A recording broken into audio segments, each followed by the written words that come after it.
it's a little personal story.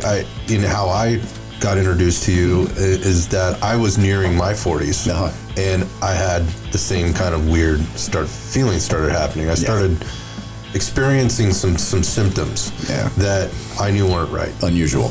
And this was coming off of a time in my life where my business was growing.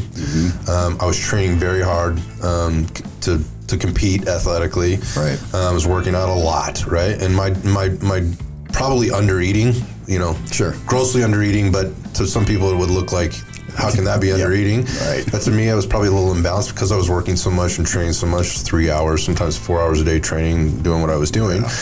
Right? At the same time, and some of the bigger things that I didn't credit at the time and I was ignoring and putting in a box was I was going through a divorce. It was hugely stressful, right? There's financial stuff, there's emotional stuff, there's kids, there's property and assets and all the things that go into that, and it was a very, very stressful time. And all of a sudden, I started having some symptoms. Weirdly, I was getting this rash, and I was heat and cold sensitive all of a sudden. I would break out in hives. And that was really weird. I was like, well, what is going on with that? And then I was noticing I was having temperature control issues, hot flashes to a certain extent, night sweats were happening. I was like, I've never had this shit before. What is going on? I had zero libido. I had zero interest in anything from that perspective. Now you know things are really weird. Exactly. So so there's a guy who's working out constantly, right? He's eating pretty well for, by most standards, probably not enough, but eating. I've been in health and fitness my entire life. I'm trying to backload and everything that, that I needed to do to keep myself healthy. And here I am with these symptoms at 38 years old, and I'm going, something's wrong. And so the first step that I took was, all right, well, I got to fix this, right? Of course. So what do I do? And mind you, I never go to the doctor. The only time I go to the doctor is the emergency room if I have an emergency. So I don't have an MD to go to. I don't have anybody to really look up. But I do some research, and I'm convinced I've got some thyroid issue going on. And I started to maybe credit the stress a little bit. And so the first thing I do is I start to call, my mom who's connected in the medical field, and goes, I want to see an endocrinologist.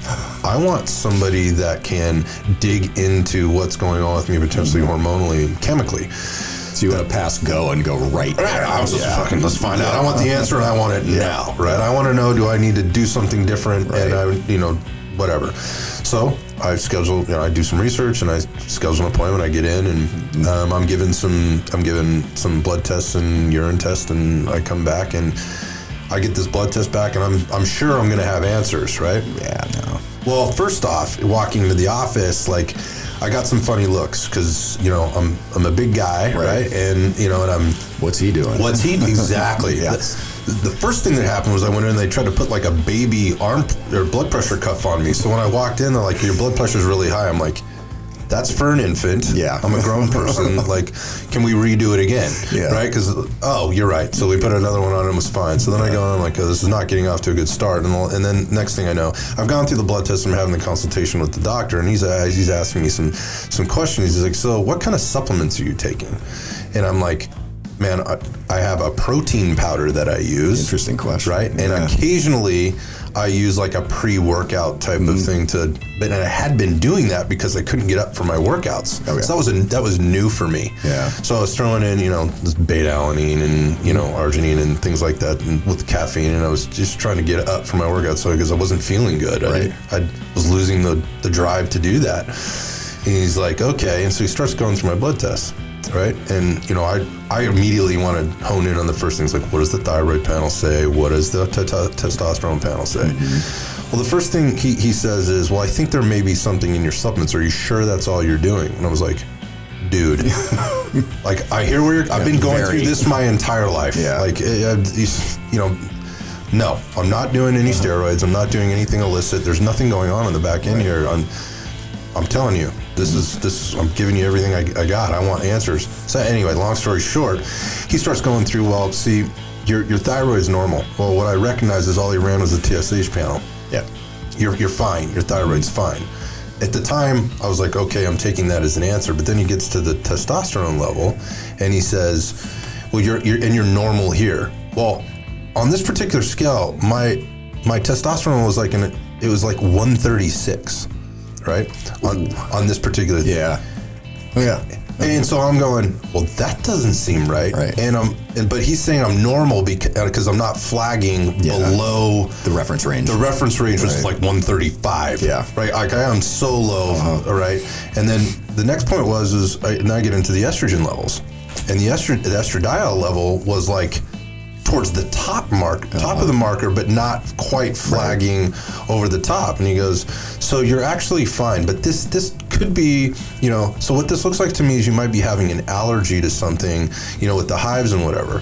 And so I walk out of there with a referral to an allergist. Okay. So then I go and I sit down in the allergist's office, and they put 100 pins in my back, right? They do I know that well. Yeah. They do the whole. Had it as a kid.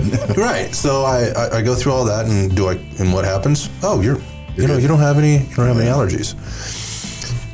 Then now I'm taking in all this information and I'm dealing with it. I'm telling the story because this is something we deal with here at Red Dot Fitness quite often, and That's what I see all the time. This is why we refer to Dr. Bob all the time, is because now I've gone through this. So the next step is like, well, I know my testosterone's fucked. Yeah. I'm not really sure what's going on with my thyroid, but I didn't quite understand the dynamic there.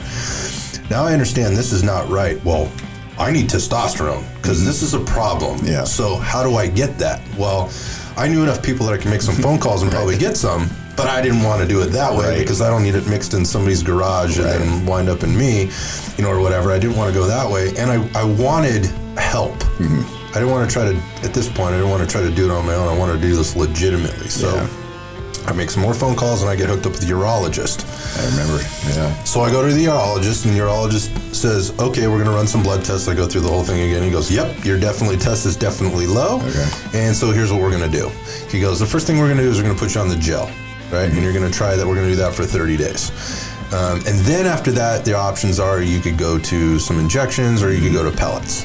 Right. And then, So I do the gel. I go, okay. So we come back from the gel. Well, immediately going on the gel, I'm feeling worse. Within about a week, I'm feeling worse. So I take the blood test after about 3 weeks of this. I come back. My estrogen is at the level of a 16-year-old girl. Yeah. Right.